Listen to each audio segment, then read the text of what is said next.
The Predator returns to Earth, this time to stake a claim on the war-torn streets of dystopian Los Angeles. Danny Glover stars in Predator 2. Up next on Inside Movies.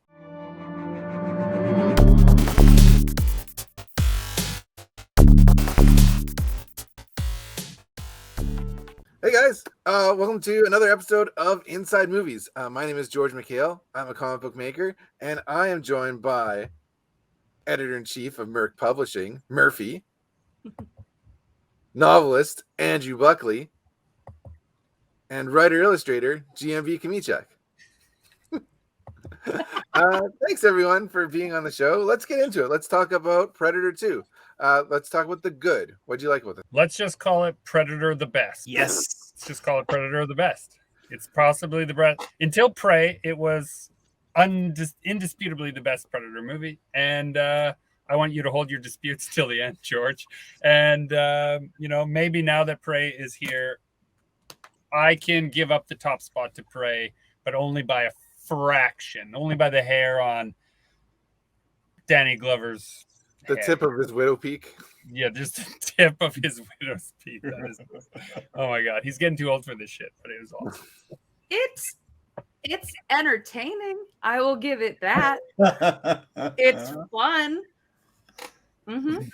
Oh no, Murphy! Oh no! Oh it's no! not a good movie. Let's just be like, okay. There's a difference between good and favorite. This one is my favorite, but because it's my favorite, you must all be wrong. Therefore, it's the best. That's how the internet works. We've established it. So in the good, I do like the cast. Danny Glover isn't my favorite action movie star, but he is an action movie star. And Bill Paxton chewing the scenery in his like 90s suit, and Gary Busey.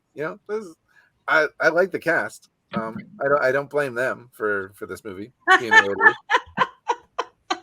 George, God, I can't wait to get into the bad because I want to know what you deranged people think of this. Why do you think it's a bad movie? I think it's a bad movie. It's an amazing movie. Man, I loved it. Danny Glover was a weird choice, but it was supposed to be. Okay, let's list the good parts, Andrew. Okay, I can do this. It starts out so strong. That shootout in the beginning with the scorpions, like it went straight into action. Even that opening shot where it comes over a jungle and it's got like jungle noises and shit, but then it opens up on like a crazy like war-torn Los Angeles. That's all like beautiful. Yeah, I'll give you that. I thought it started off pretty strong with the fight, but even that was a little bit drawn out. But I liked it when he like backed up and like ripped his door off for like no apparent reason, but.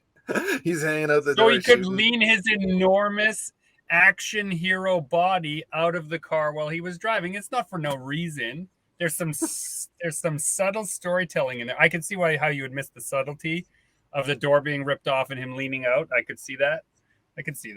Those flak jackets in the window making it a perfect armored vehicle. Also perfect. So George. I could not be more disappointed in you for this movie. You like the most schlocky bullshit action movies. How can you not like this movie? It's got so much awesome schlocky action in it. I have to know, George, at what age did you see this movie first? Oh, great call. Oh. Yeah. I saw it when I was like 16. Were you on a bad date? No. So what I do like about this movie is it does expand on the Predator lore a bit from the first one. I think this is the first appearance of the net that like kind of cuts through people, and they give him a spear, which I don't think he had in the first one, and the disc. And the disc. So those are pluses. That's all you got. Oh my goodness. Jeez. Oh my goodness. There's so many other things that are good. What about King Willie and the Voodoo Posse? What about the Scorpion is ready? What about the shot down past the corpse when they're looking up as like doing a bunch of LA cop stuff? Like, how did they get that big guy up there? And then the Predator is there and pulls it away again. What about the scene where he throws his lucky stone at the Predator? What about the scene where they figure out she's pregnant? What about, oh my God, so many. What about when he chops, like he uses the Predator's own disc to chop off his damn arm and stop the nuclear explosion countdown? Come on. Yeah. I do And like it. what happens in that moment?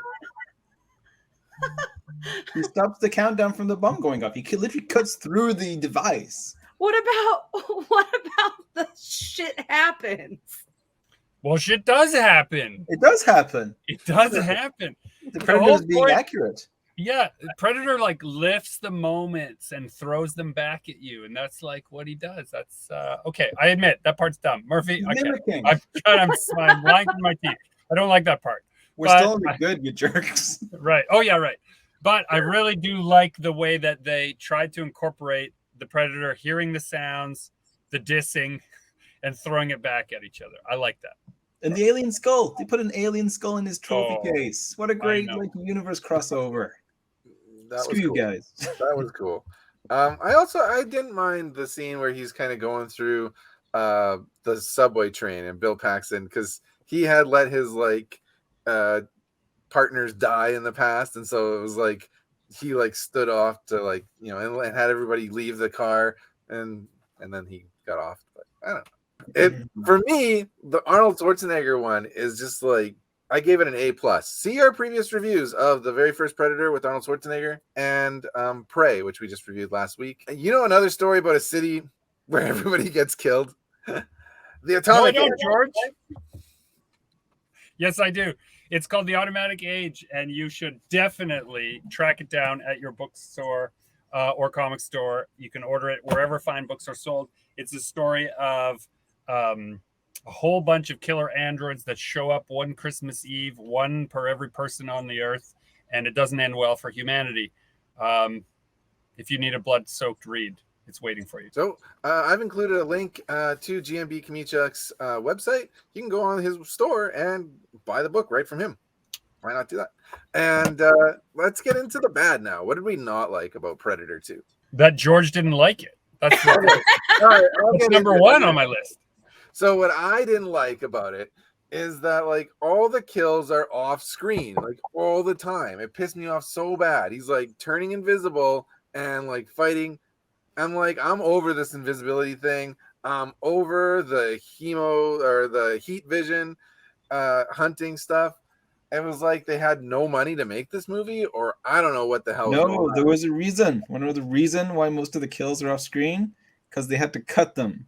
This was just after they'd introduced the NC-17 rating in the US, and this one was one of the first movies to ever get the NC-17 rating, and so they had to cut out a ton of stuff, and most of them were kills because it was way too gory in order to get it down to an R rating. Okay. That is interesting. So this movie, when I compare it to movies that we watched, the one that comes to mind is Big Trouble Little China, because they both have the same level of kind of campiness. It's the same era, same level of, you know, effects and Toxic shit. masculinity also. But yeah, there's a whole one woman in the cast. Yeah. But she doesn't try to date any of them. Didn't take itself seriously. It knew what it was, and it kind of leaned into it, and that's why it's so good. Even, you know, me having never seen it up until now, I could still get into it and have fun with it. Whereas this was taking itself so seriously, and it was so silly. But if they had all of that in there, like if I could see the NC-17 version, I might have a completely different review, honestly, because that's what it felt so unbalanced.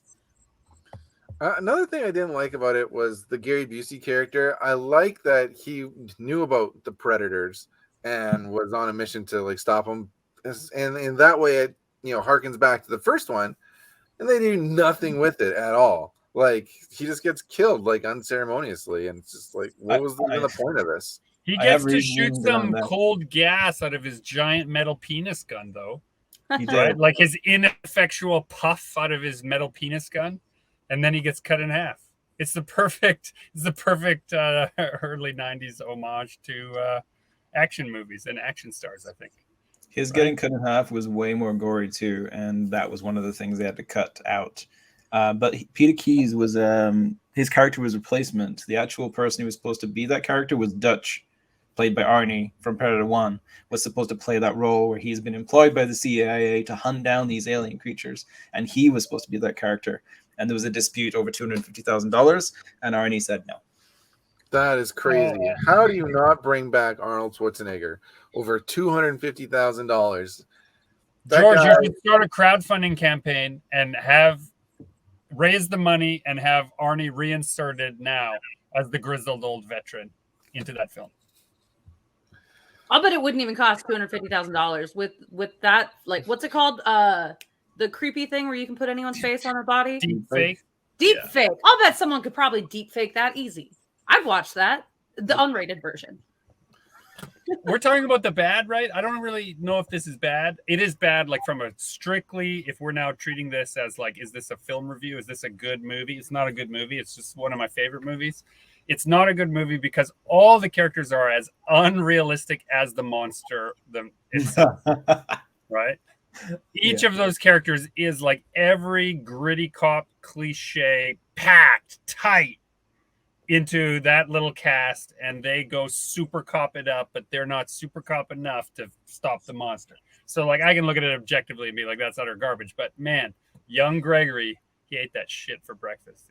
Then the thing goes off, and it's like nothing. Like he falls, and then nothing really happens. He falls into a window, and then they just keep going. Like I really thought that was going to be the end of it. Was he was going to go down, and but I was really hoping that was going to be the end of it. No, it goes on for 30 more minutes after that. Yeah, and they're like, "Hey, Mister, do you want some candy?" Thing like just over and over again. Like this movie stinks, guys. I don't know why you like it. Like.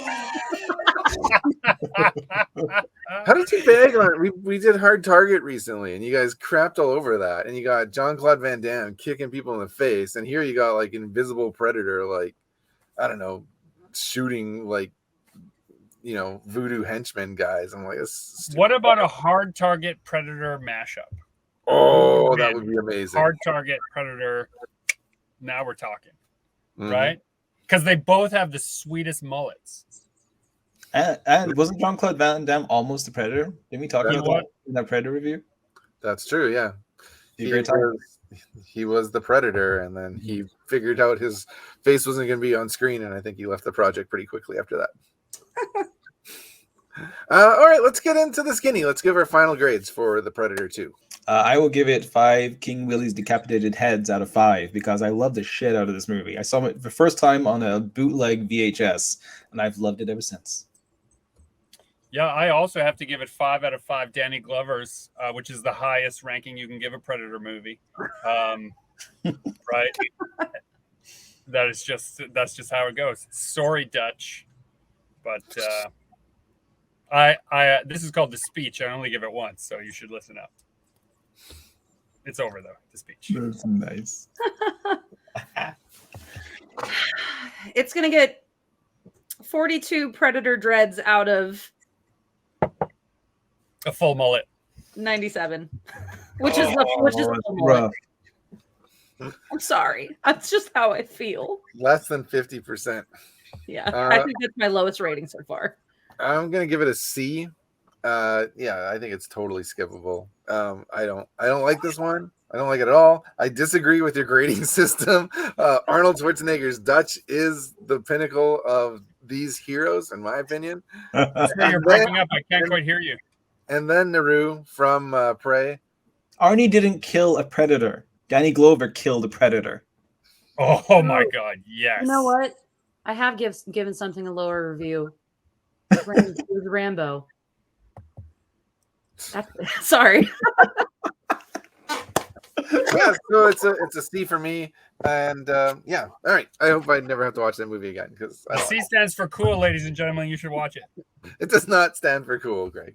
All right, so that's gonna do it for another episode of Inside Movies. I've been George McHale, joined by Murphy, Andrew Buckley, and GMB Kamichuk.